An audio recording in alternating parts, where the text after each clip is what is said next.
Thank you for the warm introduction, Trevor.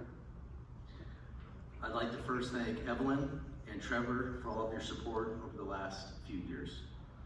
I'd also like to thank the veteran community at Las Positas for always welcoming me with open arms. And Luke. Our relationship is strong and will always be as we support our military and veterans in the local community. There's no greater sacrifice than that of someone brave enough and willing to wear the military uniform for our country. The United States has over 334 million people. 0.4% of the American population actively serves in the military today. Just over 7% of the people currently living in our country served in our military. It's a select few, and I sincerely thank each of you in the room that donned the uniform.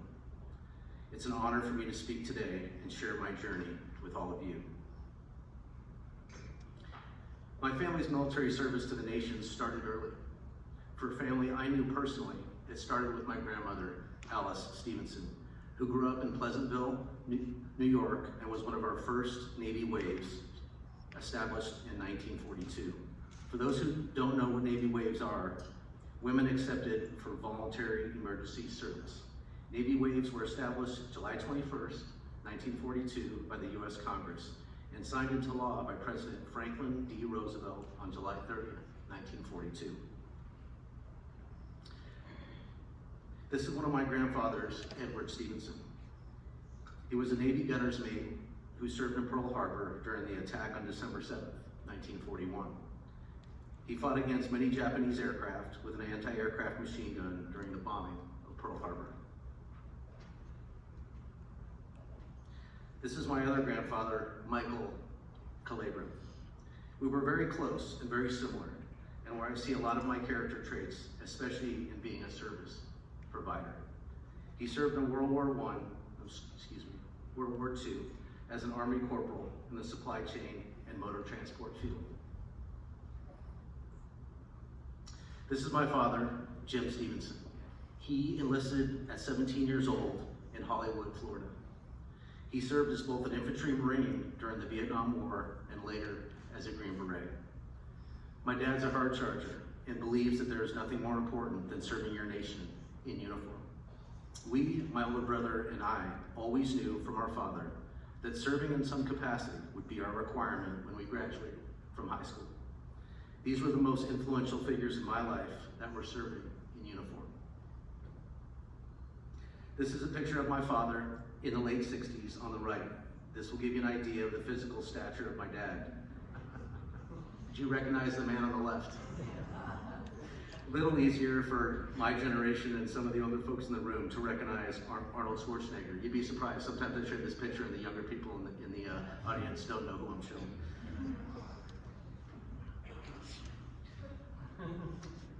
Hopefully you got a chance to see his new documentary. It's actually really, really good. I was born in Las Vegas, and Gold's Gym was the place for bodybuilders. My father started working out with Arnold, Lou Ferrigno. Anyone remember the Hulk in the 70s and the 80s? Yeah. He enjoyed sharing some stories of trying to keep up with Arnold in the gym and how much of a specimen he was in the bodybuilding world when he was winning Mr. Universe contests.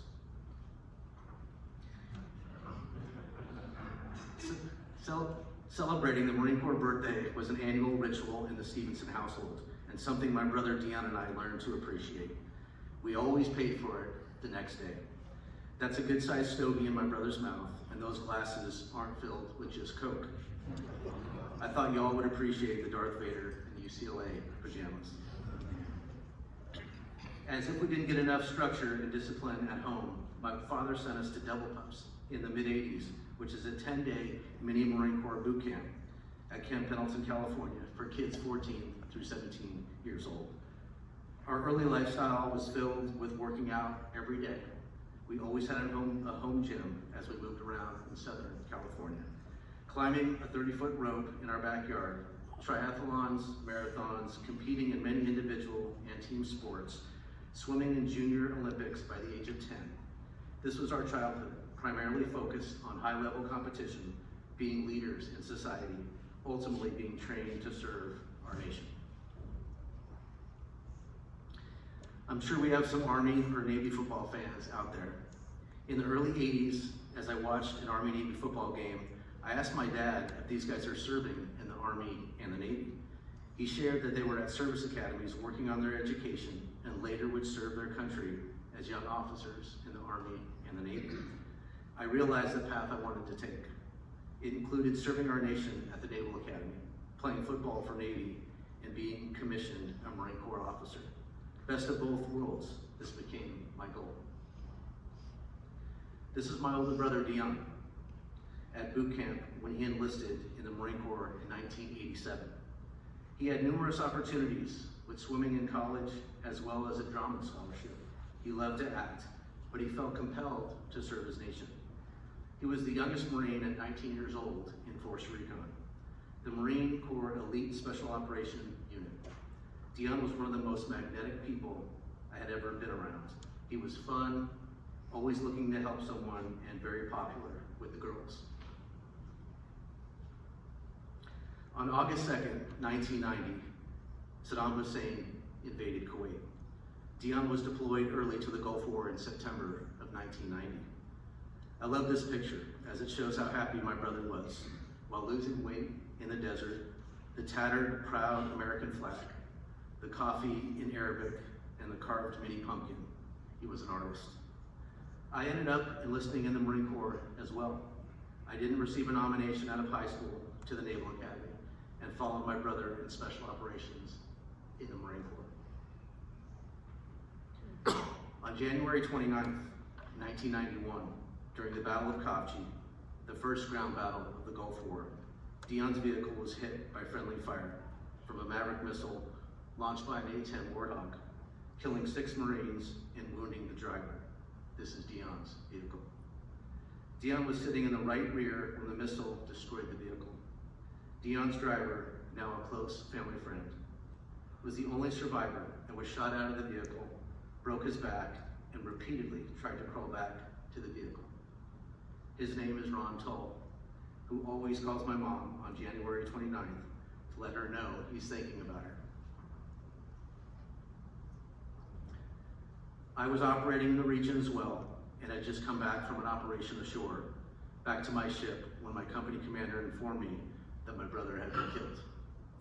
I remember hitting his locker many times and simply asked why my brother was taken. I was flown to Fujairah, to Bahrain, to Spain, then to Dover, Delaware, to identify and pick up my brother's remains. I escorted my brother home to my parents in Bountiful, Utah. This is the runway in Salt Lake City with my brother being pulled out of the bottom of a Delta commercial jet.